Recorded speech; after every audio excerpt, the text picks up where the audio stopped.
I saw my dad struggling with some mental health thing, and he didn't have an outlet. And I come to find out that day after he dropped me off, he killed himself. And then when I saw what happened, my goal was to help people wake up happier. It's very impactful to know what someone's driving force is. And it's not that somebody has to have that major of a catastrophic event in their life, but we don't have a lot of time to waste. I realized my why is I want to live my life without my hands in my pocket. Everyone on this earth is going to go through transitions. The best way I've found for people to transition is to have a good community around them. And that's all I'm trying to foster. I feel like a lot of people are just disconnected from the basics, Mother Nature, community. You're meeting people where they are and giving them a space. That's my goal, is to calm people's tension in the world by providing these communities. When you sat down, you were telling me I saved my Everest story for this podcast. Tell me about that. We go up out of nowhere. You're in this blizzard. You're like, holy shit, I might actually die right now. And how were the guys that were with you? People are dying. People literally in that condition. It was terrifying.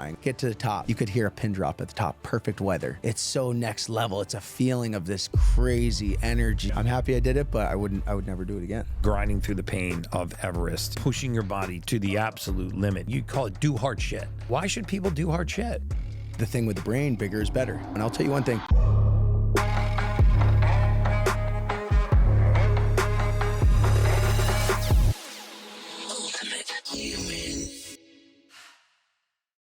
Today on The Ultimate Human, we're honored to have Devon Lévesque. He's an extraordinary individual. He's hilarious. He's one whose life exemplifies resilience, endurance, and dedication to mental health advocacy. He's known for bear crawling an entire New York City marathon, which set a world record, and backflipping on top of Mount Everest. He pushes his physical and mental limits, and Devon's journey is so inspiring and so transformative. He's a very successful entrepreneur. He's the founder of Sweet Honey Farm, which I love, and an advocate for sustainable, family-centered wellness. Devon's here to share his philosophies on building resilience, supporting mental health, and his vision for holistic health. We are so excited to dive into the powerful stories and insights that define his approach to life and wellness. Hey guys, welcome back to the Ultimate Human Podcast. I'm your host, human biologist Gary Brecka, where we go down the road of everything anti-aging, biohacking, longevity, and everything in between.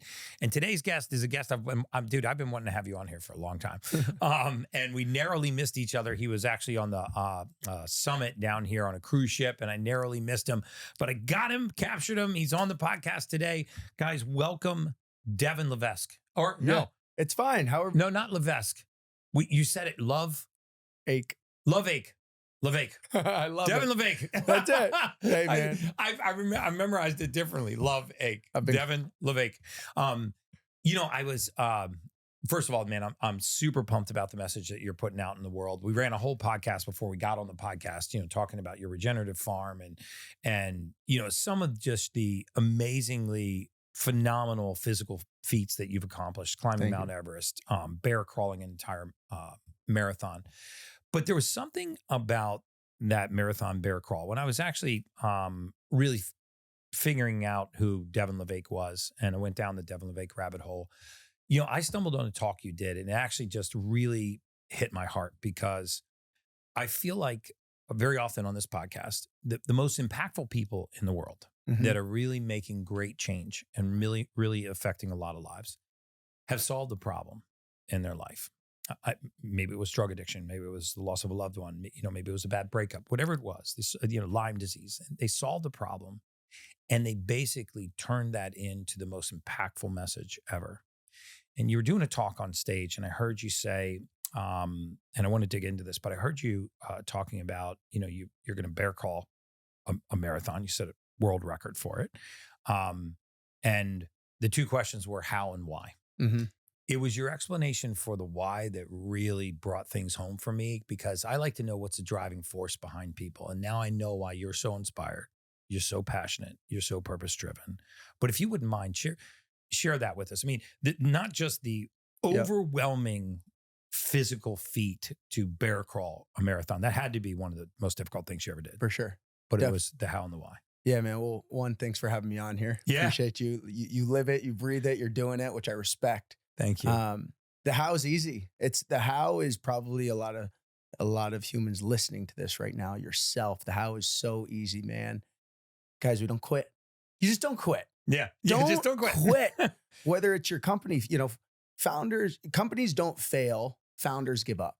Mhm. Don't quit, right? Us as humans, we can't quit. That's the how. Just don't quit. Mhm. But the why is the purpose. The why is a little bit more in depth. And I'm glad that caught your attention because it's been a core of mine Mhm. since I was about 16. And I'll take you back. I grew up in a small town in New Hampshire, Mhm. 1,500 people. You had to make your own fun. I had a ski lift half a mile from my house. I grew up fishing, snowboarding, riding my mountain bike. Kind of took it for granted. It was my natural, milking cows. I grew up on a farm, and I took it for granted. And you'd have to make your own fun in whatever you did. And so me and my buddies, would cause problems, cause ruckus, cause whatever we could to keep ourselves occupied. And I one night on July 17th, 2008, my buddy Mm. Maddie and I went into my parents' liquor cabinet and said, "Hey, let's go grab some alcohol and let's drink with the girls tomorrow night." I just turned 16 at the time.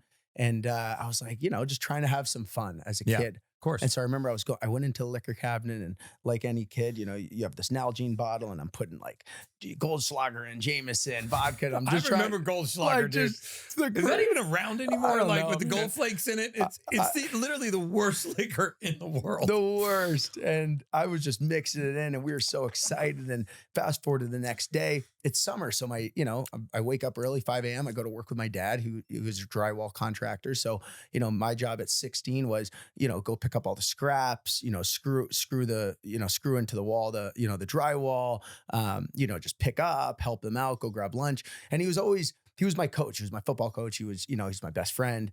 And he was always like, "Dev, keep your hands out of your pocket. There's always something to do. Constantly get your hands out of your pocket, go pick this up. Get your hands out of your pocket, go grab lunch. Get your hands out of your pocket, help me with this." And so, fast forward, he drops me off at driver's ed. 4 hours go by. My friend Maddie's mom picks us up. And she said, 3 words that changed my life forever. When you got in the car. Right when I got in the car, she said 3 words that changed my life. And, when your friend's mom picks you up, you just got in trouble. And so I had the alcohol and I'm like, shit, this is it. Like we're getting in a lot of trouble. And instead she said 3 words, "Your father's dead." And I was like, what?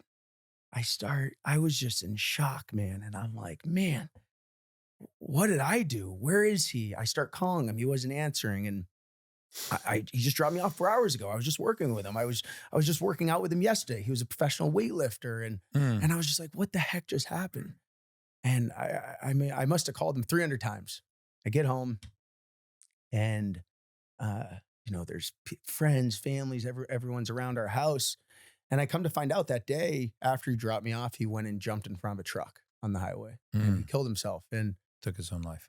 And so that was the hardest part I've ever gone through in life. When your best friend takes their life and you don't know why. And I was just so confused. And as a 16-year-old boy, it was a pivotal point in my life. And so now, fast forward, to 2020, October 31st, when I started the bear crawl in New York City, started in Brooklyn, and I went the exact route of the New York Marathon. And I'm at about mile 20, and I remember stopping, and I'm like, man, I got 6.2 miles left in this bear crawl. And I was doing this bear crawl for suicide prevention and mental health. That's why I went into it. That's your why. Right? But at mile 20, I realized something. I realized, look, mental health and suicide is a massive cause. But my why is actually how I want to live my life. And I want to live my life without my hands in my pocket. I love that. I want to live my life maximizing my time. I want to live my life being curious. I want to maximize my life seeing what's out there in the world and helping others. And there's always something to do. And so I wanted to live a life without my hands in my pocket. I love that. And so as I went in with a purpose, an intrinsic motivator, I had extrinsic motivators coming from around. I realized what mattered to me, what really mattered to me. And that was living a life without my hands in my pocket. And I was just talking to you outside. I've formed this mindset, you know, really in the last five years of the closer a man comes to a calm mind, the nearer he is to real strength.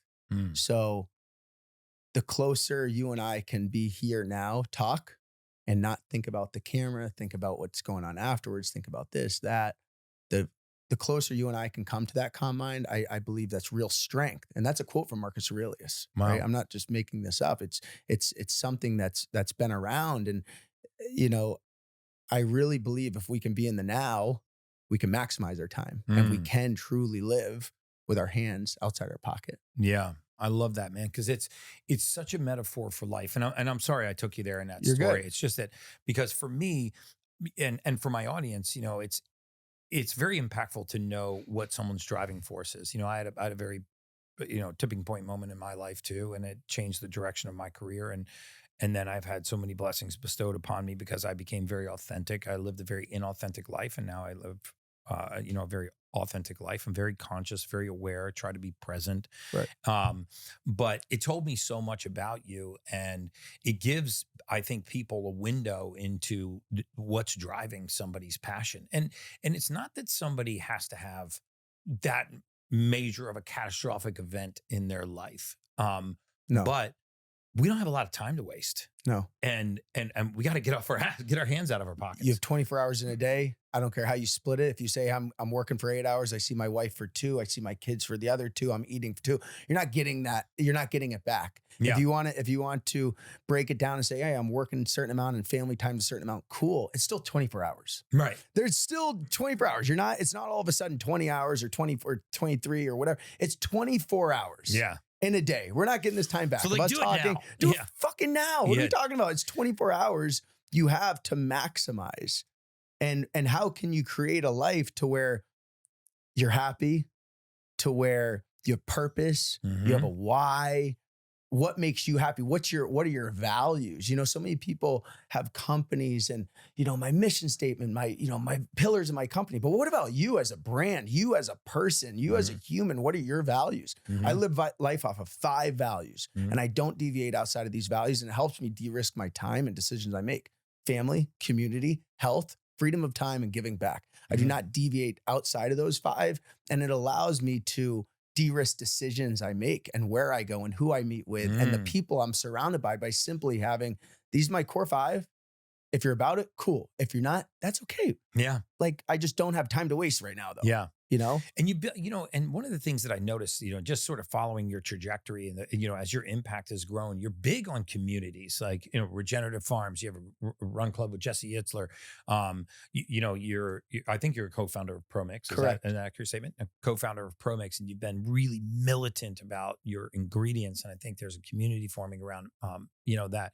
I'd love for you to talk a little bit about, you know, building communities, because you really do foster this communal sense. And it's like you give people permission. I think they don't have to be a super athlete, right? You like to do really hard shit, climb Mount Everest and bear crawl a marathon, but you're meeting people where they are and giving them like a space. So talk a little bit about, I was really fascinated, and I'm happen to be very jealous of your regenerative farm, but I'm like, come visit. That's my next dream, dude. That's Stay right. tuned. Sweet Honey Farm. We'll talk about it. Yeah. You know, community, when I was younger, and I don't want to bring it back to this, but I will, you know, when I was younger and I saw my dad struggling with some mental health thing, he was the happiest human on earth I've ever met, man. Like he was such a giver. He was always giving to people, helping, donating. Like he was such a good guy. And the last year of his life, I saw him really depressed and he didn't have an outlet. And I would watch him and he was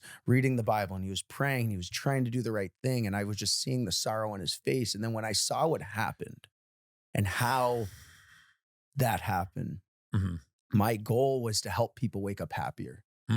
That's really my goal right now on earth, is to help humans wake up happier. Yeah. And so everyone on this earth is going to go through transitions. We went to elementary school for 4 years. You go to middle school for 4 years. You go to high school for 4 years. You go to college for 4 years. We are taught by society to transition. But what do you do in those transitions? What happens when you enter the military for 8 years and you have to go back into civilian life? What happens when you're an Olympian or an athlete and you're making it to the Olympics, and all of a sudden 18 years goes by and you get third place and no one remembers you. And now you don't have a place in society all of a sudden because, well, you didn't get first and you're not in the military anymore and you're not at this job anymore. What do you do at transition? The best way I've found for people to transition is to have a good community around them. And that's all I'm trying to foster, whether it's with ProMix, farm to table supplements and vitamins, whether it's with Sweet Honey Farm, making an area, a real space where people are welcomed in and not welcomed in for, hey, let me charge your credit card $50,000. I'm saying, hey, what are affordable ways that everyone can have access? Health, mental clarity, community should not have a barrier of cost. It should have a welcome, open arms feel, and that's really what I try to encompass with everything that, I create or co-create, is helping people wake up happier. I think with ProMix, it starts from within. And we'll talk about it, but it starts with your gut. Yeah, dude, I had your gut, the Debacle. The Debacle, the pre and probiotic was amazing.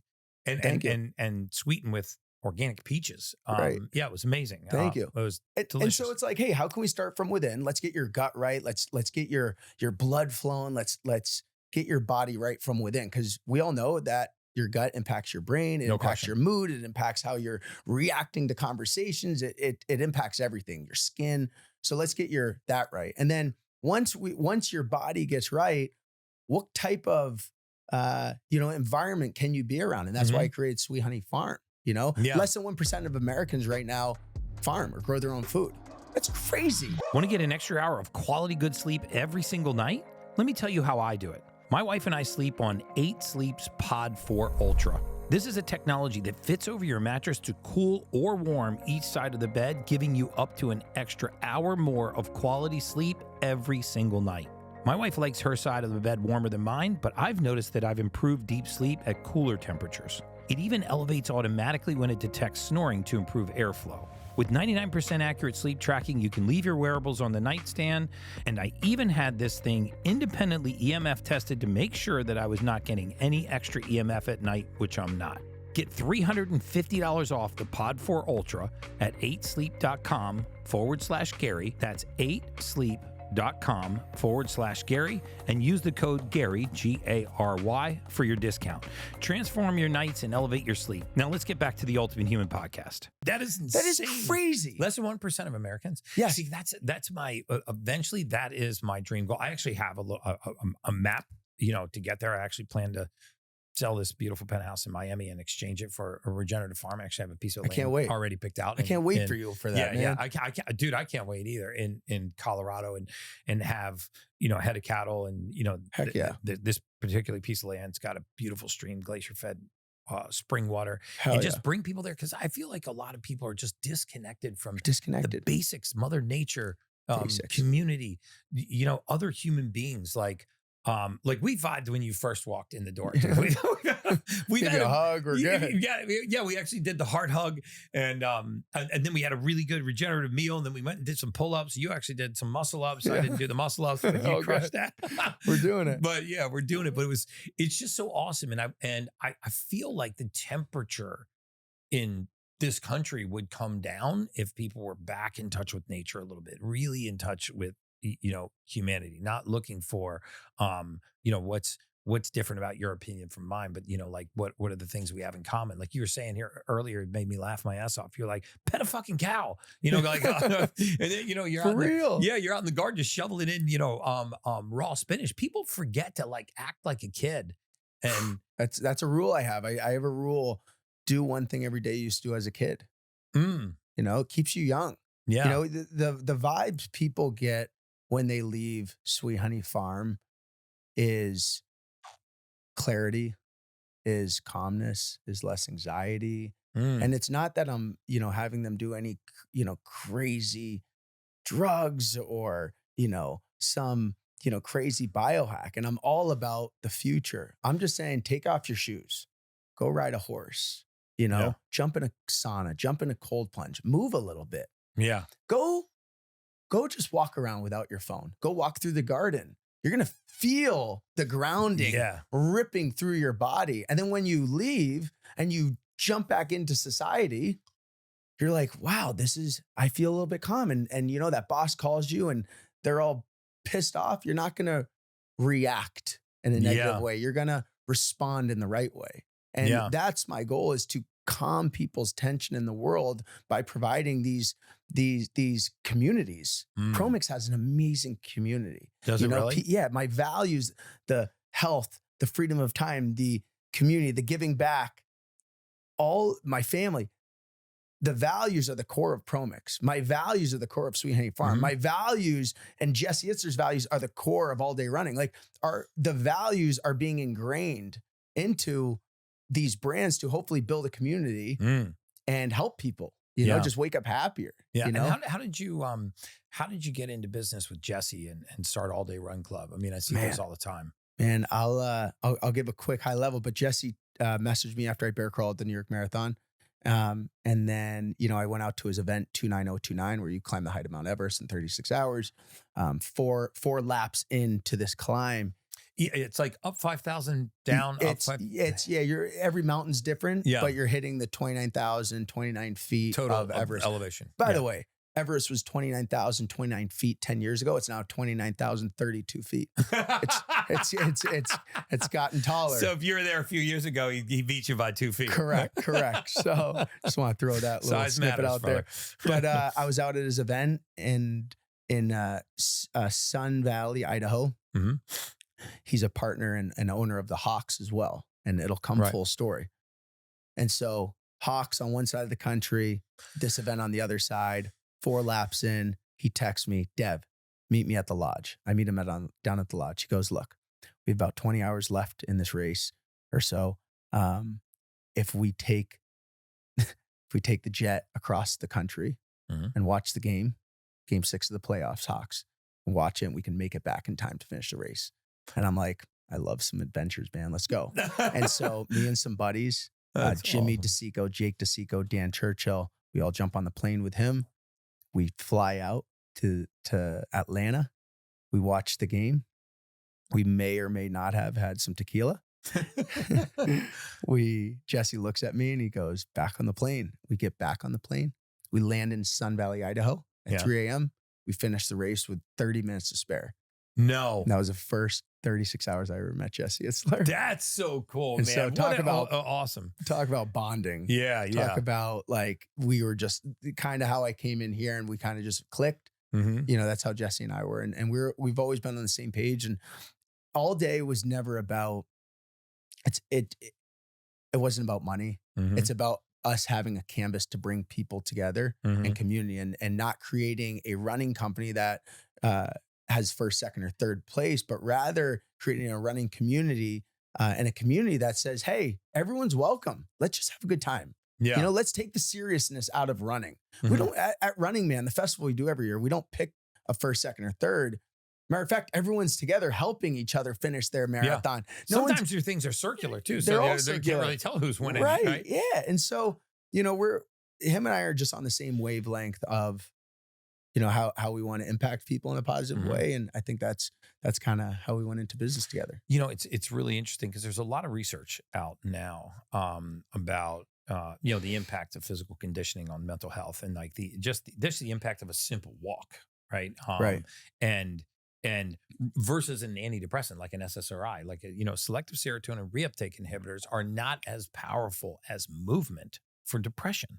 Interesting. And Joe Rogan's talked about this. I'm happy to put it in links to the research in the show notes. But I so totally agree with you because if people would move more, speak more, have more eye contact, but get better, back in touch with nature. Not all the time. Not everybody has to move to a regenerative farm, but once in a while, instead of taking a vacation where you just like go to Vegas and get blasted and you come back more exhausted than you left and you need a vacation from your vacation, take like a selfless vacation where you actually go and put some hormetic stresses on your body and, hot, cold, contrast therapy, What is that word? Hormetic? Yeah. Hormesis. Hormesis. Cool. Yeah. So hormesis is, it's what happens. It's a scientific term for stressing the body and it strengthens in response, right? I mean, you tear a muscle, it gets larger. You load a bone, strengthens. Hormesis. Challenge the immune system, it strengthens. So hormesis is the act of like strengthening through cold plunges, right? Right. And activating brown fat, shivering, peripheral vasoconstriction. I call it type 2 fun for me. Yeah, dude, I love that term too. Tell me about that. Type 1, type 2, type 3. Type 1 fun is what we were just doing. We were drinking D-blow, eating some of your food, or laughing, we're joking, we're having a good time. We can laugh about it now. We were laughing during. We're always going to laugh about it. It's immediate fun. Type 3 is when I was coming off the summit of Everest. All right. And I'm coming down. I'm at 28,500 feet. There's 50 yards to go. But, in that 50 yards before I go over the next cliff, there's 100 people in between and there's 2 inches to step on. And my oxygen's running out. And all of a sudden I say in my head, Devon, you're likely going to die. This is not fun during. I'm not laughing about it. It is, what's my girlfriend Nina going to say at my funeral? What's my mom going to say at my funeral? This is it. I wonder what jokes they're going to make. I wonder, what my buddies are going to say. It's not fun during. I'm looking at death in the face. I'm seeing where my head's going to hit the rock. I'm seeing where my body's going to end up. That's not fun. That's type 3 fun. And maybe in a year, and I'm laughing about it now, maybe that now it's type 3. Type 1 is what we're at before this. Type 2 is right in the center. Type 2 is the cold plunge. Type 2 is, I don't care who you are. Cold plunging isn't that fun during. You're like, holy shit, this is Nobody cold. likes the no actual. one's like, oh my God, I love freezing everything off right now. It's not that fun. But right afterwards, that dopamine rush, that feeling you get of like, that was so fun. Everyone wants to post about it. Like, oh my God, I'm Superman. I'm the ultimate human. I feel good. That's type 2 fun. And I think every single day, every single week, every month, every year, everyone should add a type 2 fun into their life. I love that, man. So add a hormetic stress, type 2 fun. Add a hormetic stress. And so do you see these when you're in these communities and you host these events or people come out to your farm? I mean, do you see transformational change? Like what do they say to you? Like besides thank you, but I mean, what do they? For sure, man. There's everyone has a story. All you have to do is ask. Yeah. It's one of my favorite things to say to humans. Every single person has a story. You guys are listening. We're talking. Everyone has a story. All you have to do is ask. And if you can put an environment together where people can open their mind a little bit outside of their normal routine, they're not taking the normal route home, they're not going to their normal weekend bar, etc., then their brain's actually going to expand and they're going to feel good. So what happens when it expands? Well, relationships are cured. Relationships form, right? Yeah. All of a sudden you're sick. You're not so sick anymore. All of a sudden you have anxiety. Well, man, this event opened my eyes a little bit and I'm not even doing what I love. I want to go work with so-and-so, or I want to go start this, or I want to do that.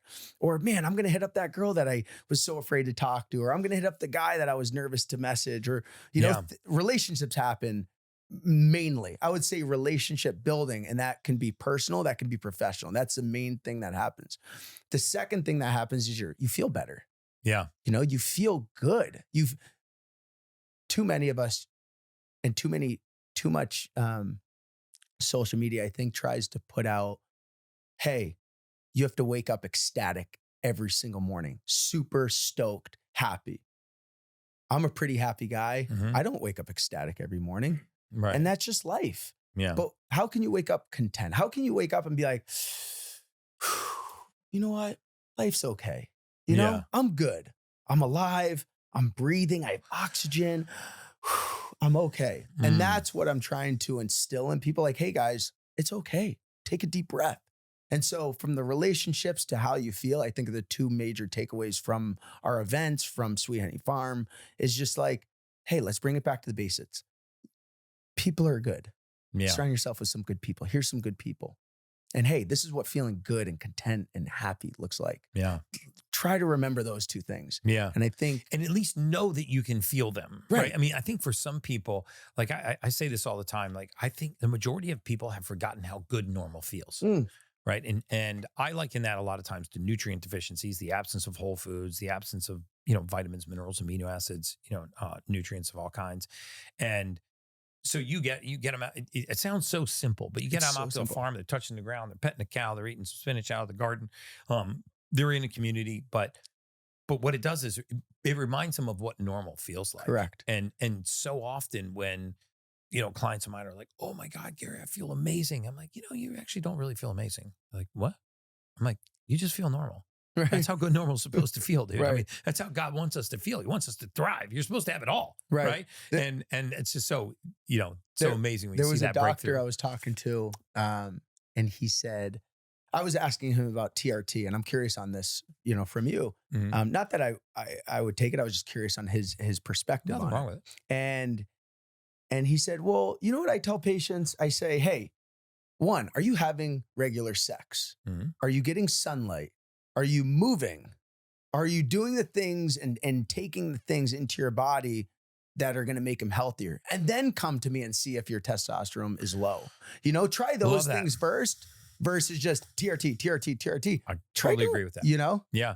And the reason why I agree with that is because, again, hormones, and I don't want to flip the podcast here, but, hormones are one of those things that need raw materials to be constructed. Like if you're deficient in DHEA, it's going to be hard for you to build the hormone testosterone. If you're deficient in vitamin D3, it's going to be hard to build the hormone testosterone. If you got rampantly high insulin, which is going to lead you to be estrogen dominant. So when you get the basics right, yes, rarely there's true testicular hypofunction, right? Testicles for one reason or another, damage, radiation, lots of abuse that can't produce testosterone, and by all means, you should replace it. In 2018, the Journal of American Urology updated all their clinical guidelines on hormone therapy. It is actually really good for you and can substantially extend your life. Cool. But people also want to start it to quick fix and do it before it's needed. I mean, no matter what anyone tells you, there's no better hormone than one your body produces on its own. So if you can be high on your own supply, healthy levels of growth hormone from your pituitary, healthy levels of testosterone if you're a male from your testicles, healthy levels of hormones, cyclical hormones if you're a female, that's the best life has to offer. And it's usually the absence of the basics. One of the reasons why I really, love so much, identify so much with the mission you're on. And we've been talking about that. When you sat down, you were telling me, and I'm very flattered by it. You were like, really, I saved my Everest story for this podcast because you haven't really gone out with the story yet. So first of all, I deeply appreciate that. I think my audience is just going to love your message, but, tell me about that because, I've never climbed Everest. I'm actually going on an extreme race with my son in 3 days. He's doing 7 marathons on 7 continents in 7 days. Blast. Yeah, it's going to be a blast for him. 184 miles in 7 days. But the cool thing is it's on every major continent in the world. So I'm literally going to see the world in 8 days. And it's astounding to me, the negative responses that I get from so many people when I just start to talk to them about, like, oh my God, I would never do that. Oh my God, I could never do that. Think about all that time in the air. Dude, he's going to be torn to shreds. He's not going to be able to move when he gets home. Like, dude, we're going to 7 continents in 7 days. Yeah, this is living, brother. This is the ultimate living, man. And you guys are going to have a blast. Antarctica's beautiful. I'm so excited for you to go. If anyone's listening and you have the chance to go to Antarctica, you should go.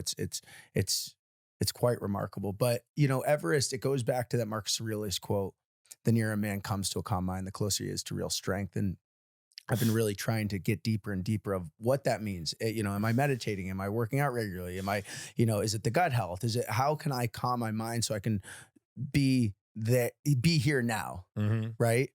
It's something I'm really passionate about. So I went to this thing in February called the Hoffman Institute, which is 7 days, no phone. It's a total reset. Highly recommend. Changed my life. Mm-hmm. And so I did that. And I went into Everest with a clear mind.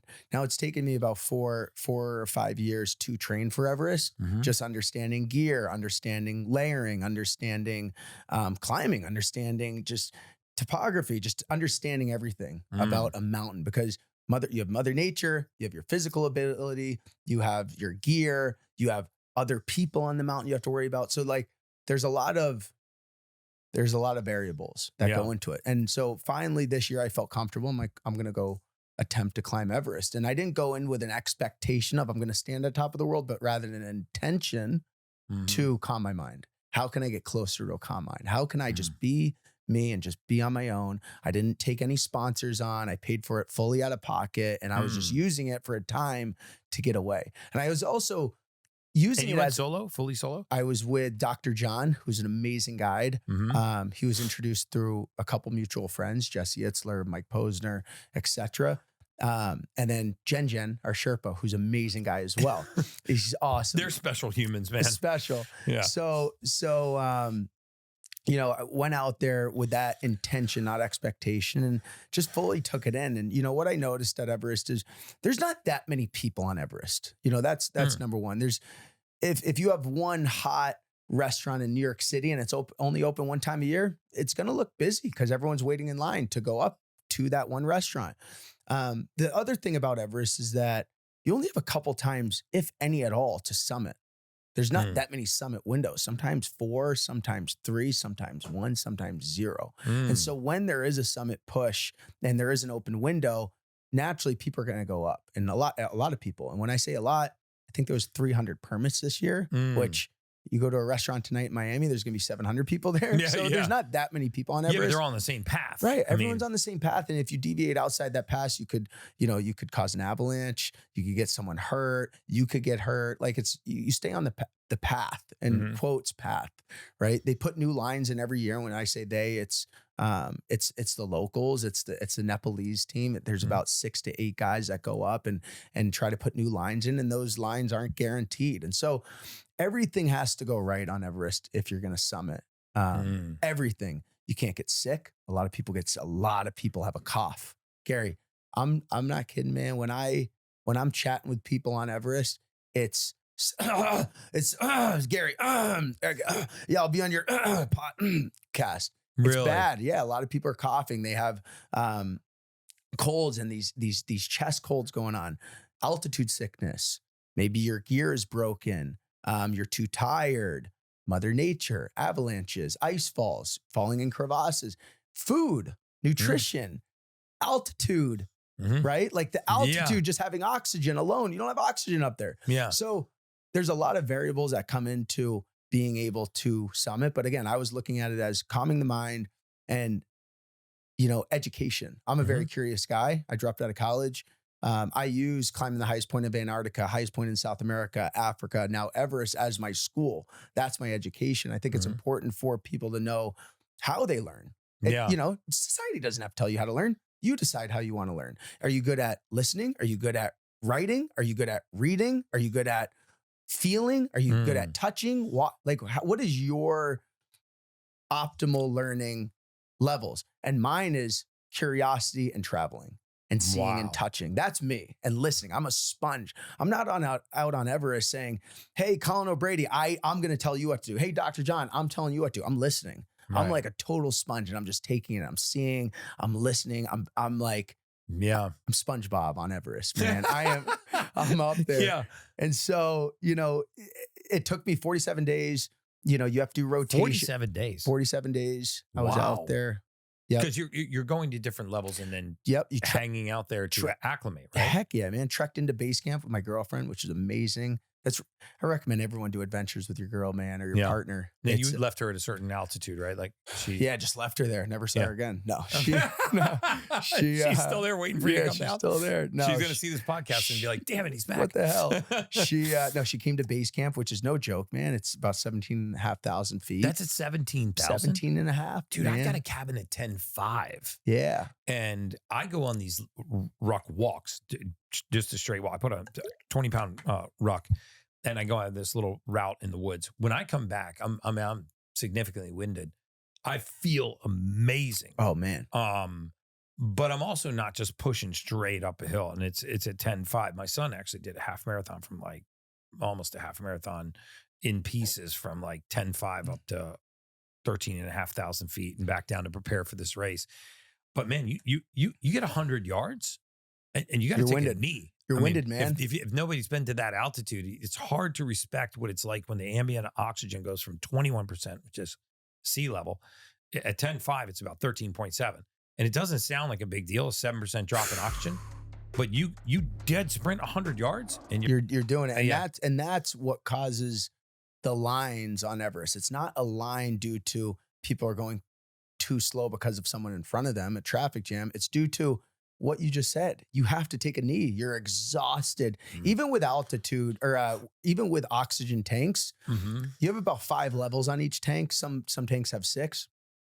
Each level 1 drops it by 1,500 feet. It drops you down 1,500 feet. If you're at 20,000 feet, you're going to 18,500.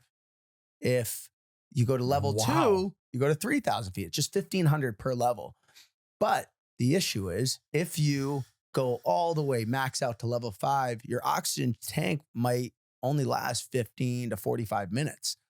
Those oxygen tanks weigh a lot. You can't just bring up a ton of oxygen tanks. So you have to know how to regulate, you have to acclimate, and you have to make sure that your body is recreating these cells, right?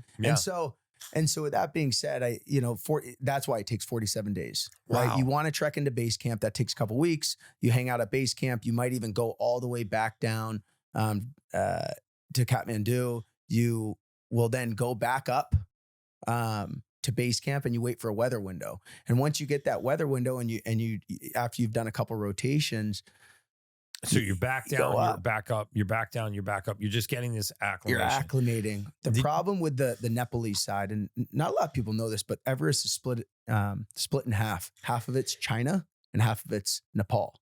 The China side doesn't have the Khumbu icefall. The Nepal side does. And so what happened was China didn't approve our permits. They approved them and then they took them away. China's funny with that stuff, man. They let their locals go up first, and they're not that inviting to Westerners, and that's just what it is. It's a pretty known fact, right? And if it's not, well, this podcast will tell it is.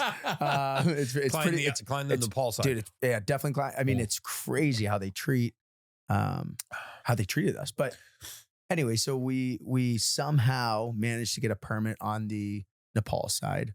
We get to base camp. And now we have to redo all of our logistics because we don't have a team out here. We don't have our tents. It's kind of a free for all. We don't have support. And so we were kind of, we were in a little ruckus for a week or so. Finally get a window to go up the Khumbu Icefall. The Khumbu Icefall is one of the scariest places on earth because you have these 1,000-foot deep crevasses. Ice can fall at any time. There's avalanches all around you. You have to go in the middle of the night because if you are middle of the day, it could cause melting, which would then increase the likelihood of icicles falling on you. So a lot of variables are going into it. Go up the Khumbu Icefall at, say, 11 p.m. Takes about 5, 6, 7 hours to get through it. Exhausting. There's cliffs. The first time I went through it, I messed up, and I told myself, I was like, I don't need to eat that much. Like, I can't, I'm just gonna get sick at altitude. And so I didn't eat, and I got really, really sick for not eating. So nutrition's big on Everest. Finally, we get out of the Khumbu Icefall. You go up to Camp 3, you hang out there for a sec, you come all the way back down. That's rotation number 1. If you do it correct, you can acclimate, and then you make for a summit push maybe a week later. It's pretty wild, man. And so I come back down to base camp. We go up from Camp 2 to Camp 3, which is 22-ish thousand feet to 23.5. There was a big storm that came in. And so 100 people were making a jump for summit that day, and everyone started coming back down. And I told Jen and John, I was like, man, let's just go up. I was like, I think the storm's going to pass. John's like, I kind of do too. Jen's like, it's up to you guys. Let's go. Yeah. And so we all proceeded up, ended up getting to Camp 3 safely. The storm did pass, but I mean, it was 50-mile-per-hour winds. It was terrifying. And it wasn't storming. And there was 50 It wasn't supposed to storm in the weather forecast. And it just boom, out of nowhere, 50-mile-per-hour winds, -10, 15 degrees. And you're in this blizzard. And at that point, again, it's type 3. You're like, holy shit, I might actually die right now. How were the guys that were with you? I mean, what was their state? They're somewhat indifferent. Jen was so cool, man. He summited multiple times before, and he was, he's a family guy. I was never trying to risk anyone's life, and neither was he. So like we always were on the same page. And I would ask him, like, are you comfortable? And he said, yes. John, you comfortable? Yes. I'm comfortable. Cool, guys. Everyone's on the same page. No one has to be a hero. If we feel unsafe, let's get out. So finally get up to Camp 3. man, I'm in the tent at Camp 3, and there was a group that went up before us. And all I hear in Camp 3 at 11, 12 a.m., man, and then it just went on all day. People are coming back down the summit that didn't make it because there was a storm. The blizzard that I was in at Camp 2 to 3, they were in at the summit. So imagine how bad it was up there. Oh my God. So people are dying. People can't breathe. People are trying to be evacuated off, but helicopters can't go above Camp 2. And all you hear is, give him oxygen, give him oxygen. He's not breathing. CPR. Nepalese people yelling, American, British, like all these just yelling intense. It sounds like I'm in a war zone. And I'm supposed to go for summit the next day. And I'm just sitting here in my tent. I start getting emotional. People I'm like, literally in that condition. Dying. Wow. And I'm like, this is crazy. Like, what am I doing here? This is not a place I should be. And it's not like there's an ambulance or like I said, a helicopter. There's nothing around. If you break a leg up there, you're probably going to die. If you stop breathing, you're dead. Like, it's not, you don't have resources. So we then had to make the decision to go up. And so I didn't sleep that night because I was terrified. Yeah. And so we then went up and pushed the next day. It is so slow trying to get up Mount Everest after Camp 3. You can't move. I'm saying you might be not even half a mile an hour. I mean, you might be going 0.2 miles an hour. I mean, it's so slow because you're so exhausted. Right. Even if you do have a little oxygen. So fast track to Camp 4. Somehow we get there, exhausted. People start thinning out. You start seeing people turn around. Yeah. Imagine being out there for 47 days, going for summit, and then all of a sudden weather comes in and you're like, I got to turn around. And that was your only chance maybe in your lifetime. Wow. And someone just spent $250,000 to be out there and their life and their time and everything. And all of a sudden they turn around. So that's kind of what's going on. I'm watching it. We get to Camp 4, super bright outside.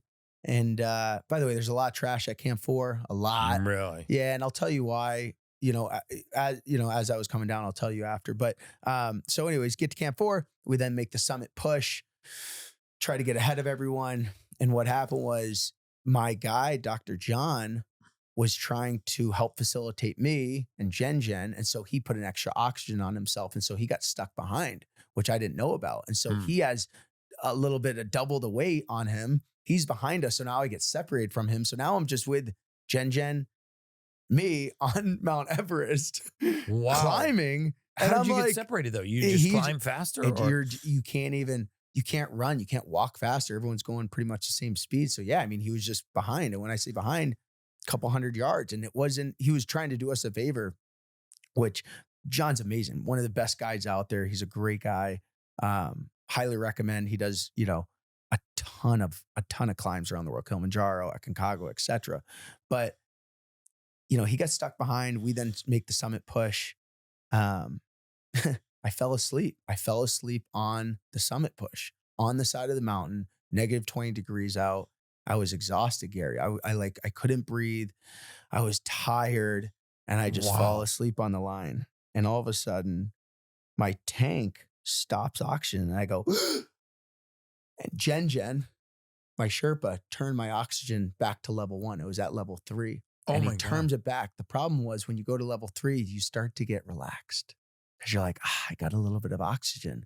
Right. But the problem when you get relaxed and you're that tired is you fall asleep. When you fall asleep at negative 20 degrees, you freeze. And that's what happened. That's what happened to the 2 Mongolians before us. They froze on the line. Wow. It was in the news. That was a day before us. That was the day before you? Right, day before us. And then, so the guy woke me up. How do they get the bodies down from there? They just leave them? You can't. Yeah, They're just there. So you have to hike past them. Oh, yeah. So you actually saw dead frozen There was multiple. bodies. And these bodies, man, they're wax figures. They look like wax characters. They look perfectly preserved. Sometimes their eyes were open. There was a guy, his eyes were open. He had a blue black diamond helmet on. He had a red North Face onesie on, and he was just there. And it looked like he was alive. And I'm looking at him like, man, this is someone's brother. This is someone's maybe father. This is a child of someone. Like, this is wild. Multiple people. So then we proceed. past these bodies. It's starting to get scary. You're approaching 29,032 feet. Get to the top. You could hear a pin drop at the top. Perfect weather. Really? Perfect. Blue skies. Get to the summit at 5:05. I had a little extra energy because I took that mini 60-second nap. Did a little backflip on the top, which was really fun. And proceeded down. Up there for about 30 to 45 minutes. So you stayed right at the summit for 30 to 45 minutes. Yeah, man, just taking all the in. flags stuck in there and like. Man, when you stand on top of the world and you just look around and you're like, man, I'm the tallest point on earth. There's no one higher than me right now. It's giving me the chills thinking about it. It's so next level. It's a feeling of this crazy energy of just, okay, I did it, but I didn't do it. I got to get down now. Yeah. And that's the hardest part, man. That's the scariest part. I go down. And why is that?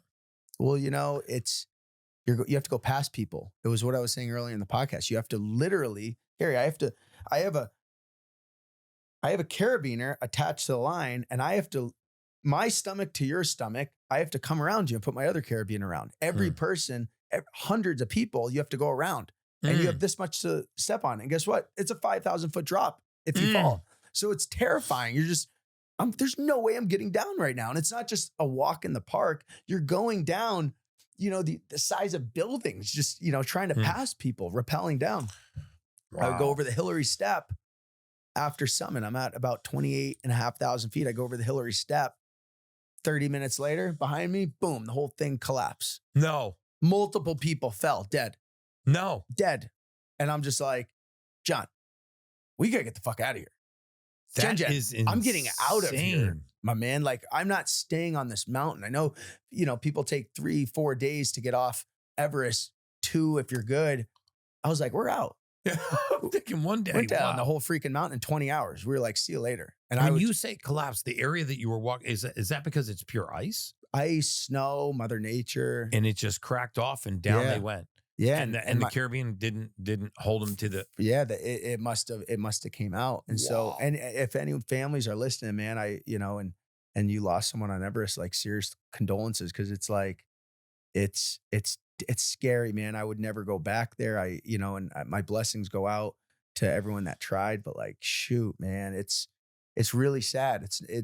There's good climbers out there. You're not getting to the top of Everest as a bad climber.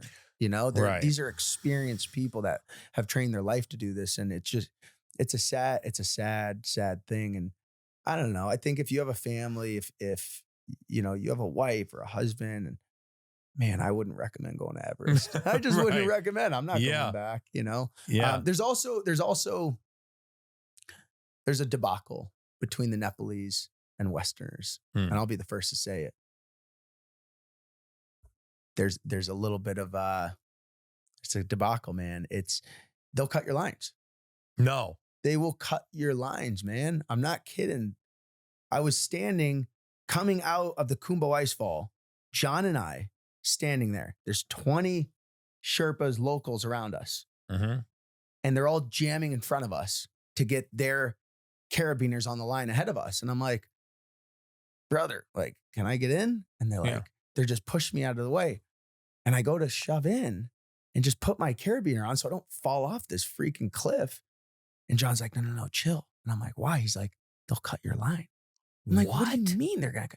He's like, they'll cut your line. They'll push you off. He's like, don't fight with them. He's like, it's 2 versus 20. And I'm like, right. Got it. And I'm like, and I believe this goes back to 1953 when Tenzing Norway, a Nepalese, and Sir Hillary, they both summited. And some say that Edmund Hillary summited first. Some say Tenzing Norway did. Some say they summited together. But the world puts Hillary on this pedestal, which probably isn't the right thing, if they did summit together. And so I think ever since 1953, there's been a little chaos and confusion and debacle between the Westerners and Nepalese. It's their mountain. It's not ours. And so you got to watch out for that. You got to watch out for who's guiding you. You got to watch out for your health. You got to watch out for Mother Nature. There's so many variables. Yeah. If you have a family, I would not recommend climbing Everest. Who wants to be a guide doing that? I mean, forget it. I'll be a river guide or something like a little less dangerous. Yeah, I'm good. I'm good. But I've found a little bit more calmness in my brain. I'm happy I did it. And man, what an adventure. You know, I probably wouldn't be talking about this if I didn't do it. And I think it's something cool I can always have in my back pocket and know that I accomplished. So Yeah. I'm happy I did it, but I would never do it again. That's amazing, man. How did those experiences, like, you know, the grinding through the pain of a bear crawl, grinding through the pain of Everest, you know, pushing your body to the absolute limit, even into the zone of the unknown, right? Because, you know, I feel like when you do, you know, you prepare for a race like a marathon or a distance race, you kind of know what you're getting into, can manage your exhaustion. Like, look, my son's never done 7 marathons on 7 continents in 7 days, but he knows what a marathon is, right? And if he gets into trouble, he can slow down a little bit and bring himself back. But these are like sort of black holes that you're going into. Black holes, right? yeah. I mean, they're not pre-planned. Obviously you can train, but you're also in that black hole. Like, what has that done? What did that experience do to shape you? What was your big takeaway from those? Because nothing prepared you. You didn't like prepare to look at frozen dead people. No. You didn't prepare to have somebody maybe cut your line and actually take your life because you butt in front of them in line. Like, that wasn't part of your training. Right. So I think, and I'd love your perspective on this, but you know, the thing with the brain, bigger is better. Yeah. Right. And I believe when you activate your brain in different scenarios, like I said, not the routine in and out, you're expanding your brain. And I can take my brain and things I learn and I see and I push through. I don't start a race until I get to last 10% of the race. That's when the real race starts. The first 90% is, guys, we're having fun. This is type 1, type 2 fun. Right. The last 10 is the type, damn, man, this is a 2.5 fun. This is some shit. Man, my heart's beating. My head's going to explode. I'm dehydrated. I have a blister on my foot. Jesus, Mary and Joseph, I need this to stop, like freaking out. That's where you learn about yourself. How can I, for me, handle chaos? How can I handle exhaustion? How far can this body go? And I'll tell you one thing, this body can do a lot. Our bodies are so smart, man. And they can recover fast. They know when they need hydration. They know when they need protein. It knows. And understanding my body on all fours, I wanted to understand it. And I wanted to be as comfortable on 2s. You know, I wanted to be as comfortable on like literally crawling on all fours as I was walking in 2 feet. And I wanted to see what's that like, right? I wanted to be as comfortable on Everest as I am walking around Central Park. I wanted to be just as comfortable. And I want to see how can my body adapt and how far can this body really go? Not to the point of death, but to the point of like, all right, I'm knocking on that door real quick, you know? And I think I believe in what's helped me in my business career, my personal life, my friendships, everything is when I push my brain a little bit past that uncomfortability, I can handle all those other scenarios so much more easier. Like, you know, people are, you know, they flip out about the most basic that's what I mean things. And I'm like, man, like, have you ever stood on a cliff, man? Like, have you ever ran a marathon? Have you ever like really been in a situation where, you know, death's knocking on your door? Because if not, then put yourself in a position where it's really hard and you need a test. Do a Misogi. Do something that you don't know if you're going to complete it or not. 50% you're going to complete it, 50% not. And go put yourself out there because that's where your brain's going to expand. You know, I was reading in a book, take a different route home every day from work. Don't take the same route home. Don't take that same subway back and forth. Take a left turn, take a right turn. Go to that coffee shop you've never been to. Go to that restaurant. Try that workout place. Try different things. Expand your brain. And that's what these races, the marathons, the bear crawls, the Everest, the Antarctica, the trips, these adventures I put myself riding across America. That's where my brain expands. The other part, you know, like riding across America, in New Mexico, people are living in tents, Gary. They're living in tents and they're chilling and they're former doctors. Yeah, and guess what? Water. Guess what? They don't have bills. They can go to the store and get food once a week. You know, they don't have that nagging girlfriend or boyfriend. They're chilling, man. And they're doing their life. They're riding their bike every day. They're running and they're living out of their tent. They're jumping in the river. They are living and they have reset the standard of what they want. And you know what that did to me? That made me think, man, we add the stress to our life. We're the ones that keep stacking up. Well, I want this and I want that and I need this perfect. Well, guess what? This is the standard. We can all live in a tent next to a river somewhere on this planet. And that's the very simple life if you want that. But if you want to start a company, expect stress. If you want to run a race, expect you're going to have to get in shape. If you want to do this, you're going to have to sacrifice that. We're adding the stress to our life. You know what I mean? Yeah. I can have a simple life, man. Yeah. I asked to be on this podcast, right? You wanted me to be on this podcast. The last 24 hours, I'm like, all right, let me look at these notes. Let me listen to Gary. I put that stress on me. Yeah. You know what I mean? If I didn't want to do it, I would, I'm going to back off. I'm going to chill in my tent at the river. Right. When it comes to snacking, Masa is flipping the script on what real food should look like. Masa chips are crafted with grass-fed beef tallow, one of the healthiest fats on the planet. These chips are packed with essential vitamins like vitamin A, D, E, and vitamin K2, all of which play a role in keeping your skin vibrant, your immune system strong, and your bones solid. But here's the real magic about Masa. Masa's corn goes through an ancient process called nixtamalization, which makes it way easier to digest and it amps up its nutrient profile. Plus, these chips are low in PUFAs, so you won't find any of the inflammatory seed oils that you find in most snacks, and instead, Masa uses pure Redmond sea salt, giving you a natural hit of minerals that keep your cells hydrated and your energy steady. So don't just snack. Reach for Masa. It's real food, real health, without any of the junk.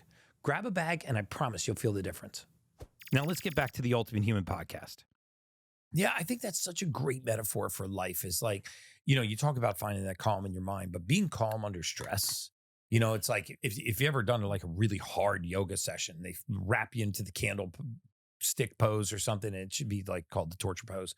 And you're there, you're half squatted, your hands are together, your butt's firm, you're holding in your abdomen, and you just start shaking in pain. Right. And the sweat's coming off of your head, but you're just trying to calm your mind in that scenario. I feel like you can condition yourself, condition your mind. It's like why I tell people to, if your morning's hard, your day will be easy. And I'm not saying you have to go in and do a workout that just taxes your joints every day of your life. But a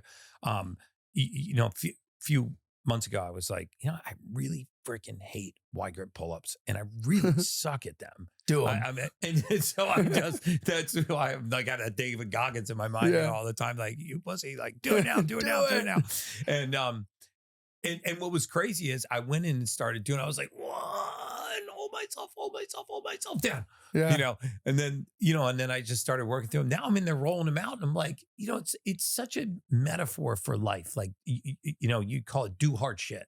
Yeah. And I think the reason why you want to do hard shit, well, I'd love to hear your reason. Why should people do hard shit? Expand your brain. Yeah. That expands your brain. It allows you to enjoy the good times much, much more. Yeah. Man, that Memorial Day weekend when I came back from Everest, I was the happiest guy on earth, man. Were you really? I was so happy. I enjoyed that burger and I enjoyed my friends and I enjoyed hugging my mom and I enjoyed it so much more than before Everest. That's so cool, man. I took the family on a extreme Costa Rican vacation about 2 years ago.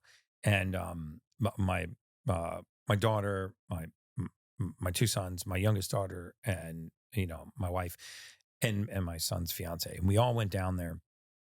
And it was really cool. When I say extreme vacation, it wasn't definitely not like Everest or Bear calling a fucking You didn't take marathon. your family to Everest? No. Only one of us would make it, and that'd be my son. But what was really cool is, we rafted the Pequari River, we did spelunking, we did, rappelling, we went ATVing out in the, we stayed in these lodges that didn't have any running water, freaking bugs everywhere.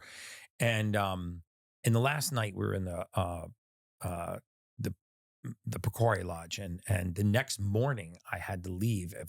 I left the family there. I had to leave the jungle at 4:30 in the morning because I had to get to town and take a flight to Miami because I actually had a speaking engagement in Miami, and it was at Live nightclub in Miami. And somebody had rented. It wasn't a nightclub thing. It was like they rented the nightclub, and it was actually Dan Fleischman's mastermind, $100 million mastermind. Cool. So anyway, but the whole point is I woke up in the jungle. I'd only been there for 7 days. I take this flight. I land in Miami, and as I'm like getting to the speaking venue, it all felt so surreal. Like I was looking around, I'm like, none of this is necessary. Like these fucking buildings, that Ferrari, this crazy gorgeous nightclub, all these clothes, these fancy clothes you guys are wearing, that $20,000 bag that just passed me in the lobby. Like doesn't matter. It was super perspective for me. Like I was almost like, I don't belong here. Yep. Like I wanted to go back to the Costa Rican jungle so bad. Yep. And so I really identify with what you're saying. And I think that by doing really hard shit, people understand that, life's, take it a little easy. Like, take it easy on yourself. Not that serious, guys. I got a hater on Instagram. I don't even know who this freaking person is. Yeah, man. It's not, I don't want to sound like this, but I think we'll live to 180. I really do. I do too. I think in 150 years, none of this is, I don't think any of this is really going to matter. It's, that person that, you thought was mad at you, or that stupid little fight you got in with your girlfriend, or that it's not really going to matter. It's really not. Yeah. Take it easy. Yeah. It's not like relax. Yeah. Everyone take a chill pill. The other reason I like doing hard stuff is because Stephen Kotler from his book on flow state, speaks on, there's 3 ways to re-tap into flow state in our brain. You have to do something mindless, you have to do something hard, and you have to do something calm. And with those 3 things, you can re-tap into flow. You have to do all 3 of them? You should do all, you have to do all 3 of them. Mm-hmm. Flow state only lasts in the brain for 75 minutes, according to studies. 75 minutes, you can be in that state of not understanding time, being in the zone, and just being in your own world. That feeling of, oh my God, what just happened? Laser concentration. I just got that shit done that I wanted to get. It's 75 minutes. Can't have flow state, Gary, for 10 hours in a row. It's not possible. However, the way to maximize it is by doing hard shit, cold plunge, by doing something mindless, meditate, doing something calm. Maybe it's a sauna. And so that's why, like at Sweet Honey, that's what I do every 75 minutes. And that's why I encourage members and people. Every 75 minutes? Every 75 minutes. Dude, that's so cool. I never. And so then I get to reset and I re-tap into flow state. And so if I'm taking calls or meetings from say 10:30 to 3, I'm doing it multiple times in between. And by my 3-4 o'clock call or meeting, guess what? I'm at 100%, baby. I'm good to go. That's awesome. So you I'm re-tapping in. 3 saunas, 3 cold plunges. And and I just lay there, meditate. I'll do a Hoffman meditation. I'll just listen. Sometimes I'll just go pet a horse and I just do something. I just chill. And guess what? By the end of the day, I'm 100% on a call. I'm not, hey, Gary, how are you? Sorry, man, I'm so tired. It was my last call for today. That's not, Gary, let's go, baby. What do we got going on? Yo, I'm in it. Let me focus. I'm you and me, baby. Let's get this call done, And I think that energy is what we all need in our life. It's not the extra caffeine. It's not the cocaine. It's the good, real energy that we can give to ourselves. It's the real dopamine. It's the real flow state. And that's just what I believe in, man, from doing hard shit. Dude, that's so good, man. I think it's, like I said, I think it's such a metaphor for life. And I remember back when I first started doing CrossFit, because I've always tried to meditate. I do breath work every morning now, which really helps, but I never was able to really, really quiet my mind. And I found CrossFit, and the thing that I loved about it was if you're ever doing a CrossFit WOD and you actually don't want to quit, you're just not doing it right. Right. Like about 70% of the time you should really want to quit. Like it's brutal. It's brutal. And whatever the AMRAP is that you're doing. But AMRAPs afterwards, suck, by the way, as many rounds as possible. Yeah, oh my yeah, God. as many rounds It's as just like, possible. what's Gary doing? Okay. Yeah, yeah. And these guy next to you, you're like, EMOMs are a walk in the park. It's like, all right, I get a little rest. These are fun. AMRAP is just torture. AMRAPs are torture because you're trying to condense time. And I realized, over long term that combining speed and heavyweight was a bad idea. That's why I stopped doing it. I didn't have a problem with heavyweight or a problem with speed, but I think the combination for like deadlift for time, 400 meter sprint, deadlift for time. That, no good. To me is, that's is that room that's for a recipe for disaster. It is, right? But what do you think of these hybrid athletes then that everyone's like, yeah, the deadlift and then run the mile or whatever? And is there longevity to that? Or I think there are athletes that, can condition and participate that, but, compound Olympic lifts, like a real overhead snatch. Right. Or a squat snatch. I mean, that's not something that your average soccer mom should just do twice a week, after she drops the kids off at school. Right. I mean, just come in, fresh out of bed, had a cup of coffee, dropped the kids off at school, pulls in, and now she's doing compound Olympic lifts. And it's not that I have any problem with those activities or even the CrossFit Games, but it's, what I saw, and I owned a CrossFit gym. It was called Real Fitness in Naples. And we had great programmers, but I did see a lot of people get injured because I think you were taking people too far too fast. Just getting somebody to understand the mechanics of a deadlift and safely deadlift real weight, or overhead snatch or clean and jerk or just clean. I mean, those are complicated movements. For you to master 15 of those, as someone who's not dedicated to that craft, is I think is a risk for injury. I actually watched. It was terrible. I mean, we had those, they call them the GHD setups where you kind of lock your knees. I love the GHD. Yeah, I have one. Yeah, we have one at Sweet Honey. I love them too, but I saw, it was like my 5th day owning the gym too. And I was like, I'm so excited, man. I just put this big investment in and this guy comes in and we didn't pre-test him for his level of conditioning, and he jumps in the water and he gets him on the GHD and he goes flying back and splits his linea alba from the base of his sternum to the top of his pubic bone. Man. Just saw everything come out through the skin. And he ended up getting surgery and being fine, but it was like 18 months of recovery for him, stitching that all back together. But it just came right out, and it was just laying outside of his abdomen, inside of his skin. I did not even know that was possible. I'll never forget that. But now he must have had like a hernia or something. But in any case, that was the worst thing that I'd seen. But like lots of knees, hips, shoulders, rotator cuffs. People don't work on their shoulder mobility, and then they're trying to do a snatch, and it's just those kinds of things. But I'm not dishing on CrossFit at all. What is your daily? But it was my meditation. Oh, that was your meditation? Yeah, it was my meditation, because when I was done that workout, because there was that period of time where all you wanted to do was quit, there was nothing else on your mind but trying not to quit. And at the end, I always felt this incredible sense of zen, calm. Like I actually got addicted to, it's like the post cold plunge feel. Yeah. Like I got addicted to what was coming after, right? The workouts always sucked, but the after was, and now that I look back, it lasted like, 75-ish minutes. I always remember that by a certain time in the morning, it would wear off. But I clearly remember that, which must be what you're 100%. The flow state. Yeah, the flow state is, when you just lose track of time, man, and you're in this zone of just zen, getting this done. Some people can tap into it easier than most, but Stephen Kotler has that book, Stealing Fire. Yeah. And it's good. It's a great book, and it talks about Navy SEALs and how you kind of integrate flow state. But, I do think if you can tap into that, and you don't need caffeine or anything else to do that. You can do it yourself. That's so awesome, man. I had a cosmetic surgeon on here one time, Dr. Cameron Chestnut. Oh, cool. And what was really cool about him, I'd never heard a physician say this or a surgeon say this, is he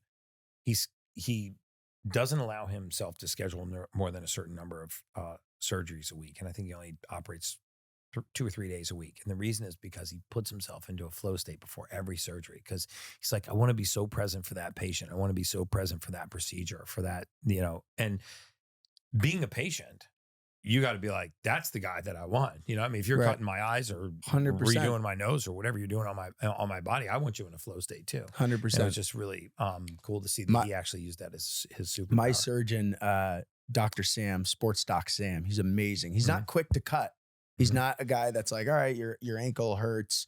Let's cut that thing open, baby. Let's go in. He's a peptide guy. He's a stem cell guy. Awesome. He's functional health, but he jumps in a cold plunge every morning before he goes into surgery. Like that's his jam, and he rips. That's the other thing I think with this whole health world is having a doctor, having a biologist, having someone that you can really go to and trust. Yeah. And they're going to provide you the information or the peptides or the functional way of going about your injury or your disease or whatever you're dealing with. Mm-hmm. I don't know. I think it's really important. I have this guy on speed dial. You know what I mean? Like that's so awesome. I think everyone needs that. And especially someone that lives that life as well. But yeah. Well, first of all, this has been amazing, man. Yeah. I mean, your story's inspirational. And I mean, just the way that you're making an impact in the world and building communities is incredible. Thank you. I ask every guest that comes on my podcast the same questions, and there's no right or wrong answer to this, but what does it mean to you to be an ultimate human? To be an ultimate human, I think for me to be an ultimate human, it is to develop my own patterns, not patterns that were passed down from my parents and their parents and their parents, but develop my own about who I am. I think it's understanding what values you live by. You're absolutely no matter what. And I think it's to be kind to others and do the right thing when no one's looking. I really do, man. I believe in that. And I think if we can just put a little bit more love out in the world, and I don't want to sound too woohoo, but a little bit more love, I'm going to hug you when I leave, man. Yeah. I'm going to hug her. I'm going to hug him, and I'm going to put that love out in the world. And I think if more of us could do that, we can be an ultimate human. The energy you put out in the world is exactly what you're going to get back. Yeah. True. And I'm going to spend every second of my time on earth putting out positive energy and putting out my values. Because guess what? The people with similar values are going to be attracted back in. So true. Gosh, that's so true. And the last thing I'll say about being an ultimate human is maximizing your time for what you want, not what your boss wants, not what your mom wants, not what your girlfriend wants, what you want. What do you really want to do? If you're not going to control your time, someone else will. That's so true. And so I would say that's how you can be an ultimate human. That's a great answer, dude. I've had a lot of answers, but that one's awesome. Devon, I cannot thank you enough for coming on, brother. You're a bright light in this world. I mean, and you're touching so many lives, and I'm going to continue to follow your mission. I hope you'll come back on again. 100%, my brother. I appreciate you. Thanks for having me. You're welcome. Awesome what you guys are doing. Thank you. And as always, guys, that's just science.